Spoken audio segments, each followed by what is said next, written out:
Hello and welcome to another video and podcast from fantasyfootballscout.co.uk. It's first draft time and for the 2022-23 season. Yes, it's that time already. My name is Joe and today I'm joined by Utkarsh, aka Zoph from the FPL Wire channel. Zoph, hello, how are you? Doing great, Joe. How are you doing? Quite warm up in the UK. It is warm. And whereabouts in India are you based? I'm all the way down south, so it's always warm here. So I'm going to say, because no matter how warm it is here, I suspect it's probably warmer there. I've got to say, looking fit and ready for the season. Now, this isn't a chat-up line, but you've been working out. Yes, I have. Working hard over the summer. Definitely. I want to see your co-hosts on the FPL Wire bringing attention to that as well, because looking good and ready for the season. The looking at the first drafts as well, there's a lot of things to consider. How many premiums do you have? Can you have a Spurs premium and Salah and Haaland? Which one do you sacrifice? Do you go big at the back? Do you go medium at the back? A little bit at the back. So without further ado, I'm not even going to mess around here. We're just going to put your team up and then we're just going to go through it position by position. We've got some stats as well. So here's your team. And for the benefit of those listening to the podcast version, you've got Raya in goal, 5 at the back with Cancelo, Luke Dean, Alexander-Arnold, Perisic, James. You've got 2 midfielders. So you've got a 5-2-3 with Luis Diaz and Salah. And then you've got Jesus, Haaland and Mitrovic up front. And on your bench, you've got Balcom, which is actually a town in West Sussex, Colback, De Silva, Andreas Pereira, and nothing in the bank. So that's the end of my spiel. Let's start at the back. Goalkeeper. Now you're a Chelsea fan. No Mendy, but you've gone for Raya. Why is that? Yeah. I don't know. I just can't bring myself to spend more than 4.5 on a goalkeeper. I think it's just ingrained in me in 13 years of playing now. The thing with Raya, I think if he had played the entire season, I think he would have probably been at 5.0. He's so good for bonus, so good for saves. And I think I read a stat somewhere for points per game. He's up there in the top 5 for the games that he played. And they have a good run of fixtures. Brentford for the first 8, 9. I haven't really set in stone when I'm going to wildcard. So I like him there as a placeholder. So he's a sort of, for those that have been playing for the last couple of years, 2 or 3 years really, the Martinez at Villa when he was cheap and then he went up in price. Nick Pope used to be cheap at Burnley, went up in price. It hasn't gone down. And Raya's, you think Raya's in that bracket? Lots of saves, lots of bonus points. Doesn't matter whether he gets clean sheets. Low XG, he gets a lot of low XG chances, which we've seen, which helps Popes and all these guys rack up. And I think they are good for clean sheets, Brentford, especially at home. Okay. So and you're quite happy with a 4.0 backup goalie then? You don't feel the need to have a. You think Raya's enough. So he's secure. They've just signed a new goalkeeper at Brentford, haven't they? But you're not too worried about that. Now, from what I've read on the forums, he's very much backup. They expect Raya to leave next season. They probably go to a top 6 side. Okay. So they're preparing for the future. Wow. Okay. Well, let's go with one of many headlines for this is this 5 at the back that you've got here. So take us through the players there, why you've got them, and then I suspect you're going to mention the words attacking defender at some point. So I've got a little table afterwards. So yeah, go through your back line there. Why have you got these players? I think it's more to do with the pricing system. I don't think the pricing system in FPL has caught up to the way modern football has evolved in the role of the fullback. So I think all these guys, you see Trent, he's hit over 200 points now for consecutive seasons. He's priced at 7.5. You have somebody like Bowen who's done that for one season and he's 8.5. I know it's not an apple to apple comparison, but it just gives you some perspective. Cancelo had a ridiculous number of shots, ridiculous number of chances created, plays for arguably the best defense in the league. If Cucurella comes, I might waver a little bit there because then it becomes 3. 3 players like to rotate over. But as such, Cancelo is absolutely set in stone for me. Cancelo and Trent, I don't think I really need to talk about much why they're there. They're already over 40% on everyone's well aware. The Chelsea spot is a bit of a debate between James and Chilwell because there are multiple things you have to consider now with Chelsea. We are going to be very different from last season because of the personnel. You have Rudiger who's left. We're talking about Azpilicueta who might leave. Christensen has left. Alonso might leave. So there's talk that we might switch to a back four, which is what Tuchel is going to work on in preseason. And if that happens, I'm not that optimistic on a Chelsea defender. Okay. And also, I don't think our fixtures for the first five are particularly good for clean sheets. I think they're good for an attacker. I'll just read them out. It's Everton away, Spurs at home, Leeds away, Leicester at home, and Southampton away. Now, if these guys play as wing backs, then I'm just looking at them as 6 million midfielders who get 4 points for a clean sheet instead of one. That I don't mind. No. Okay, so yeah, I mean, I must admit, in my draft, my draft's not as finished as this. I've got 2 or 3 players who are sort of locks, and currently Cancelo and Alexander-Arnold are those. But I've got Chilwell currently at the moment, because when he did play in the few games he did, I noticed that he got more points on average, more points per match, That is correct. more per appearance. And is that something? Are you? What would persuade you to move from James to Chilwell? Because you've already described why you would perhaps move away from Chelsea defenders, but what would persuade you to move from James to Chilwell, perhaps? I'm actually considering doing that. I think right now there are rumors that we've signed That was quick. Koulibaly from Napoli. So the other centre backs also we are looking at, because I think because of the lack of personnel, there's very high chance of James still occasionally playing at centre back, as we saw at times last season, and that Chilwell isn't really going to do that. And from all the heat maps and all the data I've seen, Chilwell is more of a goal threat and James is more of an assist threat. Okay. So that also depends on what sort of profile of forward we sign. If we sign a forward who's very good in the air, that's good for James in terms of the assist potential. Okay. And what do we So think? I'm 50-50, and it's just a personal bias, honestly, I have towards James as a player. Okay. What do we think with, say, for example, Sterling joining? How will that affect? Would that make, say, Chilwell better or worse, or James better or worse? What do you think that would do? That's an interesting question. I haven't really thought about that. I don't know how it necessarily make James better, because maybe Sterling. I would expect Sterling to probably play on the left wing. Yes. Because you look at Sterling as more of a goal threat. He'd probably look to cut inside. So maybe James probably would, if he plays some more low crosses along the ground, you could get some tap-ins for Sterling. Yeah, that's what I was thinking. James crossing to Sterling, but then of course Chilwell on the same side as Sterling as well. And I mean, I think they seem to work well with England. I can't think of a time where I thought, well, that's not working.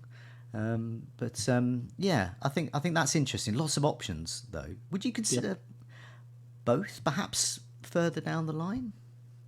Further down the line, definitely, but because we have lost such key personnel, and what happens is Rudiger did a lot of work on the left-hand side to even cover.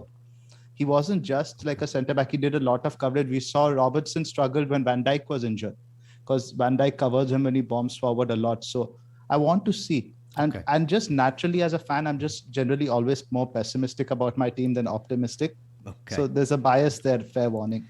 Now Spurs, as we are recording, are in action. I believe they currently were 6-3 up against a Korean league outfit, and Son and Kane doing well. So that's starting to turn my head a little bit towards wanting one of those. But you got Perisic in there, so as we'll have a look in a minute. The attacking defenders in Conte's system are very, very good assets to own in FPL. Why Perisic?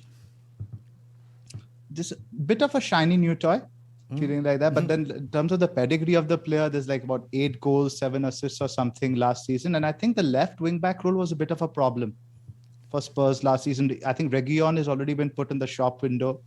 There's Sessegnon who's there to compete. And Perisic is so versatile. He could even be playing in the front three, on the right, on the left. I think he's just a quality player. Okay. And in Spurs in general, my co-host of the podcast, Late Riser, he's extremely bullish on them, because you see Conte is working them very hard during preseason, and they generally tend to start well. What happens generally, from what my experience as a Chelsea fan and monitoring Conte also in Italy, is when the European pileup starts to happen, that's when Conte's teams drop off a little, because he works them so hard in training. It becomes difficult to recover with matches every 3 days. But when they have a full week to prepare, Conte's team are monsters. I think I was reading that the likes of Kane well, actually vomited because they were being trained so hard. They had If you look at all the Juventus guys, the Chelsea guys in the past, they all say the same thing. Conte's training sessions are the most brutal out there. so they're just being sick everywhere. But nevertheless, it does highlight that Kane traditionally hasn't been a quick starter. So this could be one of those seasons where Kane actually gets off to a flyer, perhaps. Yes. Any other Chelsea? Any other Spurs defenders on your radar? So, for example, say it doesn't work out with Perisic, say he gets injured. Who would be? Would you just be looking at team news? You know, who's likely to replace him? Would you definitely always want a Spurs wing back? I would like, because again, I look at these wing backs almost as midfielders who get additional clean sheet points. Okay. And at 5.5, you're pretty much getting an entry into the Spurs attack. And I would say Conte's wing backs are arguably even more attacking than Tuchel's, the way he plays. Now, you've got Luca Dean there. Now, a lot of people are going for cash from Villa. He scored more points and more points per match. And I think there was a double game week where he got about 20 points. So people tend to remember these things. But why have you got Luca Dean there? Is that sort of a placeholder or have you got your heart set on him? So I want something from Villa, because if you saw the scout fixture ticker for the first 4 game weeks, Villa come right on top. And I don't want to plan farther than that because we have this whole unlimited transfers and the whole wildcard thing. I want to attack at least some block of short-term fixtures. So they are Bournemouth away, Everton at home, Palace away, West Ham at home. So I read an article from The Athletic where Gerrard has been talking about giving Dean more attacking responsibility. Ooh. Okay. And for me, every season, every player starts with a fresh slate. I learned that from Danny Ings' season, the season where we expected him to get injured every other game and he just kept banging them in. So I like Dean. I think he's got a great cross on him. Yeah. They've recruited very well.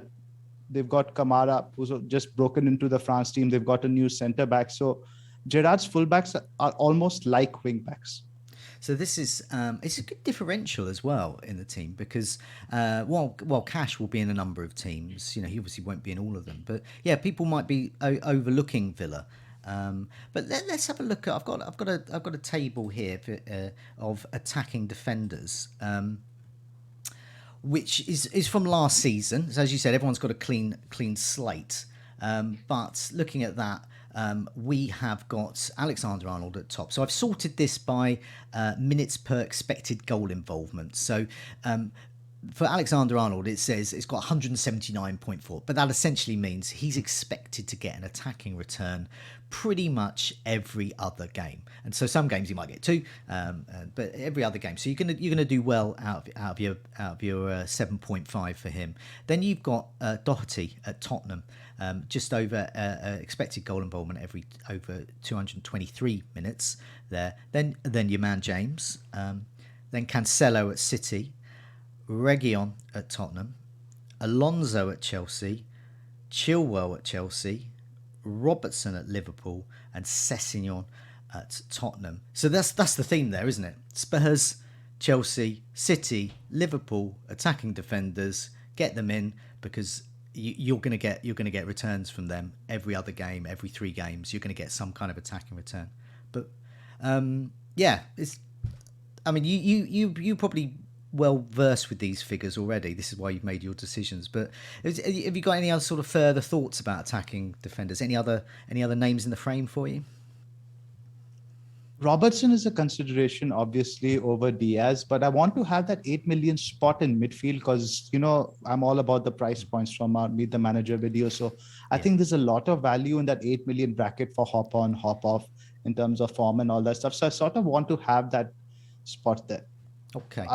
Besides that, probably there's not much, but in general, what I try to include as many players from the top 6 sides in my team at the start of the season because we don't know who's going to start well, and it's a safer bet to bet on the guys at the top end of the table than the bottom end.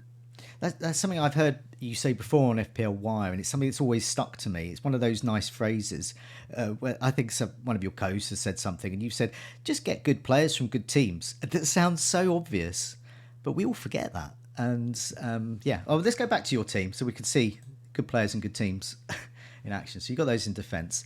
Midfield. Now, you have gone for potentially a 5-2-3.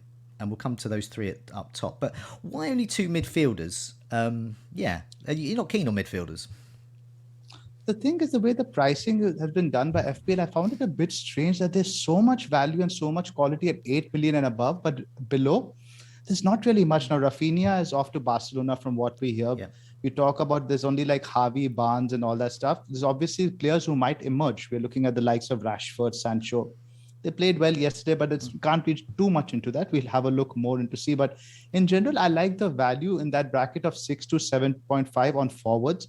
We did a podcast yesterday with FPL Lions who got back-to-back finishes, top 10 finishes in the championship fantasy game. And he was just harping on about how good Mitrovic and Solanke are in terms of talismans. They score almost 50% of the goals or assists. So let's say we expect Fulham to score 50 goals. You're expecting 25 returns for Mitrovic, similar for Solanke at 6.5. And they're nailed on for 90 minutes, absolutely every game. And as we'll talk about later, that's a huge advantage with the fixture congestion that's coming. Okay. So I am not entirely sure because I do want to have one spot in there. So the Mitrovic spot I've got up there right now, I might convert it to a 6.5 mid if somebody emerges now over the next few weeks.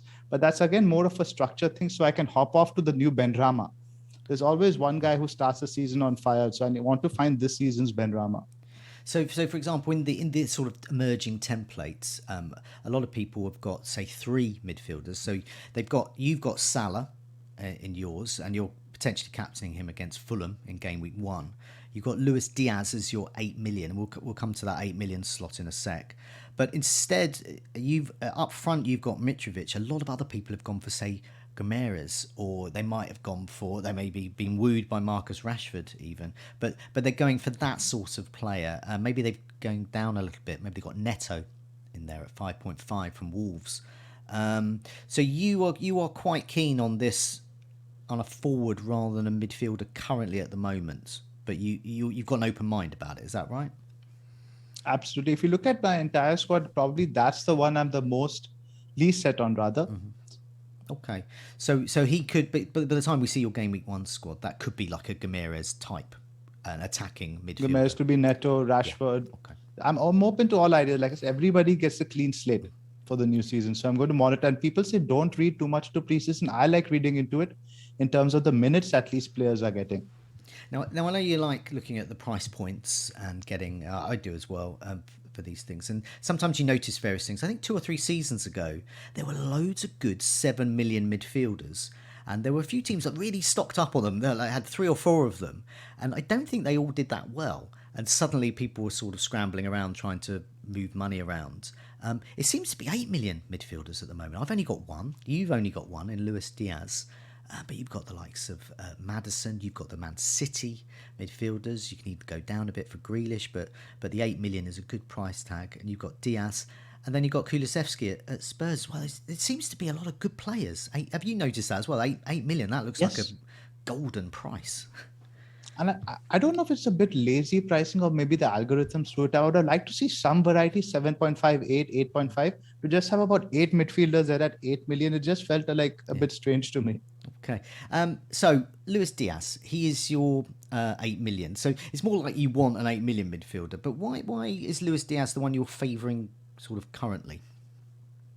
So I wanted to get another Liverpool attacker. So with the signing of Nunes, I think that's more of a threat to Jota's minutes. Okay. Even Klopp said yesterday that he looks at Nunes as a proper number 9. So from what I saw of Diaz, even in the preseason friendly or last season, he's a hungry player. Okay. He's probably going to replace Mane. He takes a lot of shots, create a lot of chances, and he's a lot of fun to watch. Okay. Well, that's good. And that's what it should all be about as well. Speaking of fun, look at this forward line. So you've got 3 up front. We've already mentioned Mitrovic. Haaland, I guess you're just betting that he's still going to be good in the Premier League. I think that a lot's been said about him, and we can come back to him in a sec. But Jesus, what is it? Jesus has been in my first draft since the day one, really, because he just looked 8 million for him. Did you see that as well, his price? I expected close to 9.5, and from what I've read, he wants to be a goal scorer this season. He's done with the whole false 9, creating space for others, playing on the right and all that stuff. And there's this whole relationship he has with Arteta from the time at Man City. I expect big things from him. I really rate the player. Yeah, definitely. I think he's value. He's not going anywhere for me. And then I noticed in pre-season he scored a brace and Yes. pretty much made an own goal. I think it was for within about 10 minutes. So yeah, he's doing well. You mentioned about fixtures as well. So you're keeping your mind open to a wild card. We've got to use our wild cards before game week. By game week 16, that's the end of it, Yes. for that first wild card because we've got the World Cup.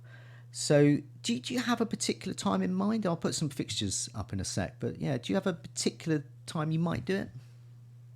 So the thing is, I don't think there's a clear fixture swing as there was last season. Last season, as soon as I saw the fixture list, I knew I was going to be wildcarding game week 8 because Chelsea, Arsenal, they had an outstanding run of Yeah. fixtures, but it's not really there this season. But what does happen this year is the UCL congestion, and in general, fixture congestion gets quite bad from game week 4. From game week 4 onwards, there's a midweek fixture all the way, either a Premier League game or a Champions League game, up to 15. And I think that is significant because that's when the X minutes factor comes into play. And there's a significant swing around game week 6 for the promoted sides like Brentford and Fulham. Let me just read out the fixtures around 6. Yeah, I don't have them. Do you have them up there, Joe? Yeah, I've got. I mean, you're looking at Brentford. So Brentford, for So example. I'm looking at Fulham and Bournemouth. But Fulham and Bournemouth. So, Fulham. I've done the top 10 with fixture difficulty in game weeks 1 and 8. And Fulham aren't there.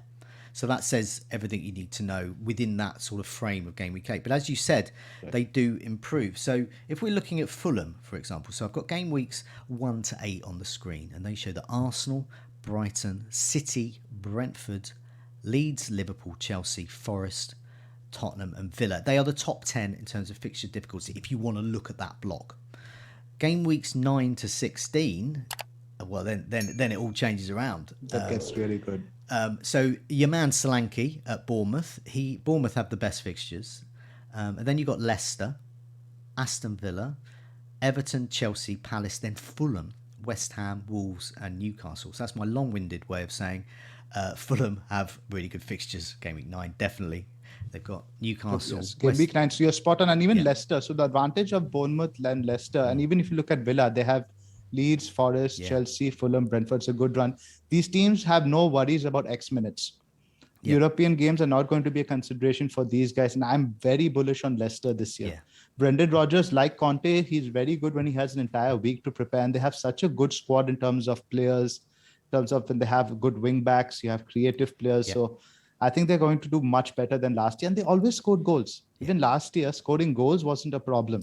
So you look at Forest, Bournemouth, Palace, Leeds, that's outstanding. So tentatively, and as a general rule, I always feel more comfortable wildcarding around by game week 6 or 7 because I have a very clear idea of the landscape in terms of the value goalkeepers, who's a budget 4.5 guys, who's a fodder, the fodder defenders. Yeah. Getting that in place is just as important as your first 11.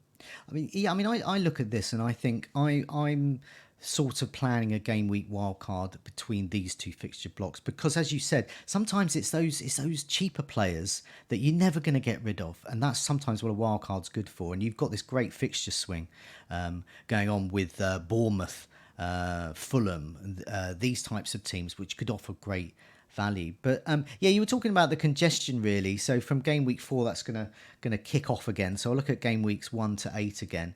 So we're looking at European involvement. So City, for example. So you're anticipating in this fixture block the sort of game week 5 times. So City have Forest at home, which should be good. Villa away, then Tottenham at home, which should also be good for goals. Then Wolves away. But there could be some congestion that time. Do you feel? It depends a lot on the draw. Which team lands in like a difficult group? If City get the easy group like they always do, it's not as much of a consideration. But if somebody lands up in a group of death, it gets a lot trickier when you have like a Forest at home and then you have Real Madrid midweek. For example, with Liverpool as well, so there are more attacking options now. The Firmino is still there. You mentioned Jota as well. We do have those. Options. So looking at Liverpool, they've got Bournemouth game week 4. Well, we quite like Salah to play that.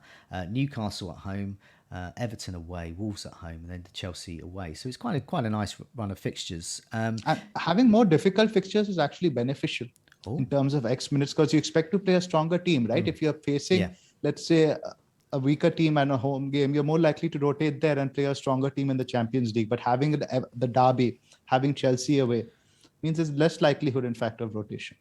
Okay. I mean, I think what we'll do is we'll sort of wrap up now, because I think we've got the two main things really. We've looked at a bit of form for those attacking defenders, and we've seen the price points in action with your team, and why midfielders, you've really got to spend a bit more if you want a bit of quality there. But with defence, you can get some bargains, and we've looked at those fixtures. So, I mean, just before we go, I'm quite interested in this when you might wildcard. It sounds to me like game week 4 could be a time for you. Would you say you'd be up? Game week 5 is what I Okay. honestly need to look at it more, but I like what you've identified just now in terms of game week 9. Because it's just as much about the teams I want to target. I see Bournemouth, Leicester, Villa, even Everton have a decent run at that point. Fulham, Palace have a decent run. So these are teams that I want to focus more at that point on teams who are outside Europe. And the first half, around the first to 6 weeks, I want to look at the teams from the top 6. So there'll be a significant swing at that point. Okay, well, I mean, thanks so much for joining me. Thanks for sharing your thoughts about that. And it's great to see a team with two midfielders in it, because it's quite unusual and people might be surprised at that. But I think when they listen to your explanation, I think they'll realize that. And it's not set in stone. I'm always open to changing anything. You see me in a 3-4-3. I think flexibility is key, and it's very important early season not to get wedded to any picks, because what happens is there's a danger of being attached. Well, you reach the deadline, you're like, I've had this guy in every draft. I've had him for 3 to 4 weeks. I don't want to lose him now. What if he bangs? I'll feel bad. Yeah. So try to not to get attached to any picks. Keep a fresh mind. I think after the Community Shield is when you really hunker down and start tinkering. Great advice. Good luck with the coming season, and good luck everyone who's watching and listening as well, with the new campaign. We've got the World Cup in the middle of it, so it's a little bit different, but it should be fun as per usual. But thanks a lot for joining me, and good luck. My pleasure. Thank you.